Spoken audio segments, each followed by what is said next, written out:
Can I run a sub 70-minute HYROX in 7 weeks' time?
So, for those of you that don't know, I made my HYROX Pro debut in Oslo a good few weeks ago, which resulted in a 1:14.19. At time, I am over the moon at. I really am.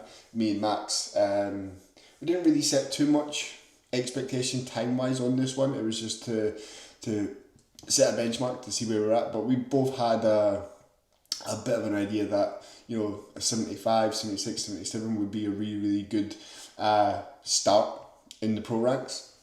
So to come away with a sub 75, I was really, when I crossed that finish line, I was delighted. I was over the moon. It really was.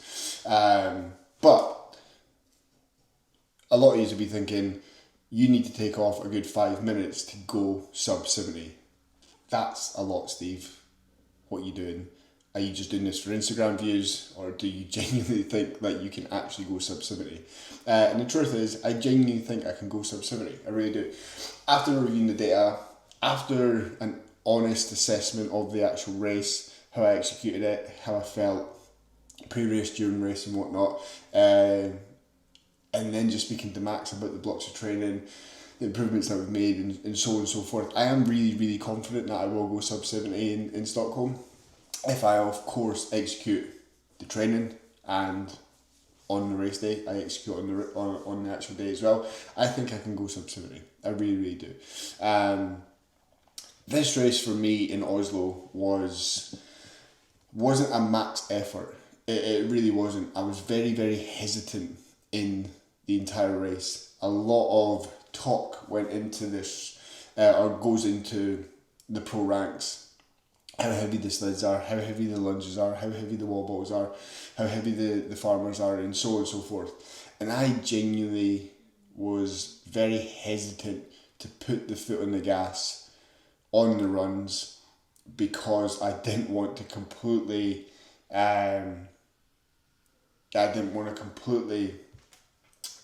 fail on the stations.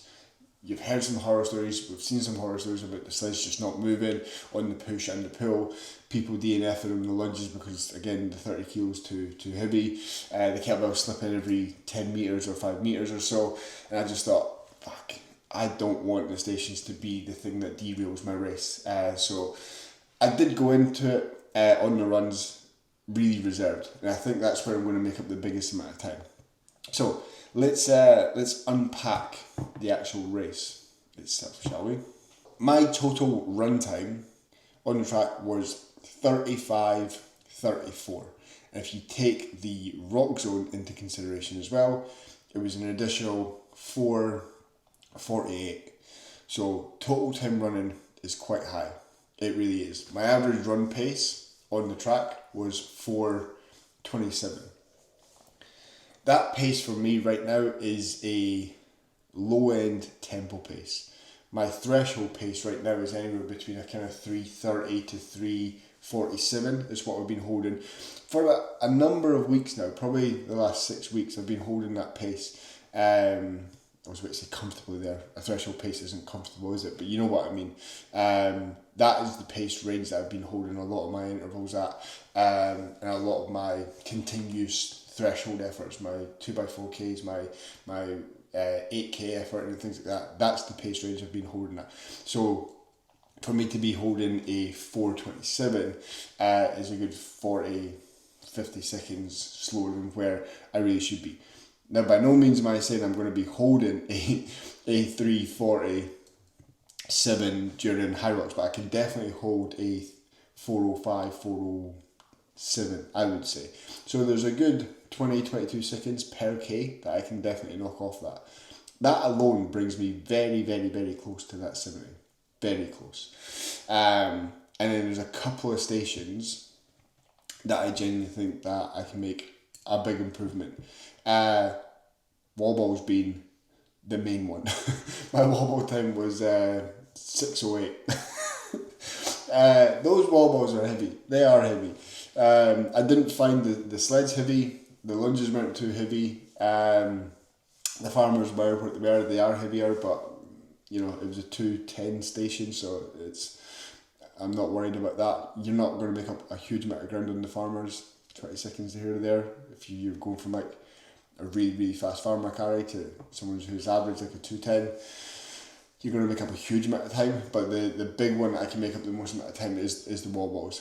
I'll need to get that sub 5 minutes, which we're doing a lot of wall ball volume just now, at different paces, different volumes, different cadence and whatnot. So I'm going into Stockholm a lot more confident in my wall balls. It was always one of those stations where it was more arrogant. I was like, yeah, I've done a fair bit of wall ball volume, but I'm strong, so I'll be alright. It's a completely different ball game. Yes, strength is important, but that strength endurance is more important for those wall balls. So we're doing a lot more reps, a lot more volume, a lot more frequency with the wall balls now, just because it is a glaring weakness.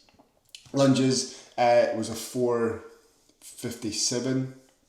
That I think I can knock down closer to that 4:30 mark. I really do. Again, just working on unilateral strength, doing more walking lunge volume as well. That's something that we didn't really do in Oslo, just because it was heavily biased towards the sleds and just improving my running. So that's the station that we're prioritising now. We're putting a little bit more farmer carry work in there just once a week. Just to work on more grip strength and my foot speed as well with those. Hopefully we can knock off 10-20 seconds to those farmers. My row and ski are just, they are what they are. I'm happy with keeping them there. My sled push was 2:56, which I'm happy with. They didn't blow my legs up at all. I felt really, really strong on those. My sled pull was a 4:42, which again I'm really happy with. The sled wasn't that heavy in Oslo for me. The sled pull wasn't. I need to get faster at going from the back of the box to the front of the box. I need to go faster in that transition there. When I've not got the rope in my hands, I need to move a bit faster there, which I am working on now. My burpees I was over the moon with. I went sub 4 minutes. Just sub 4 minutes. It was 3:59. But considering my burpee performance in the open categories has been closer to 6 minutes, I'm delighted with that. If I can just keep my burpees there, I will be over the moon at that. I really, really will.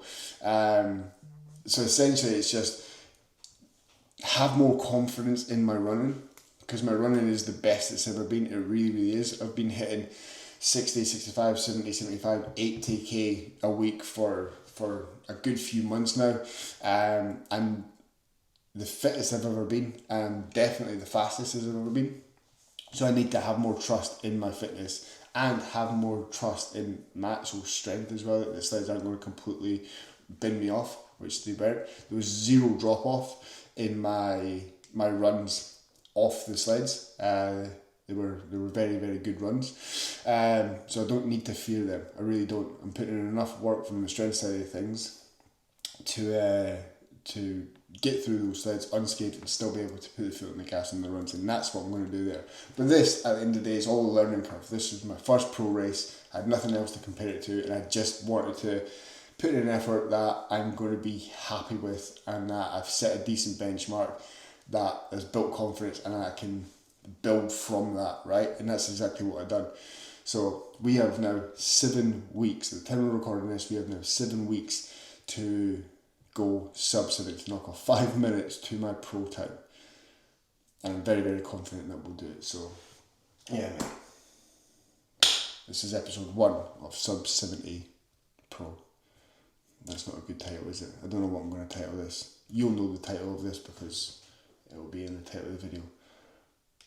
But anyway, mate, I'm waffling. I'm going to go. Hope you enjoyed this one, mate. See you next one. Bye.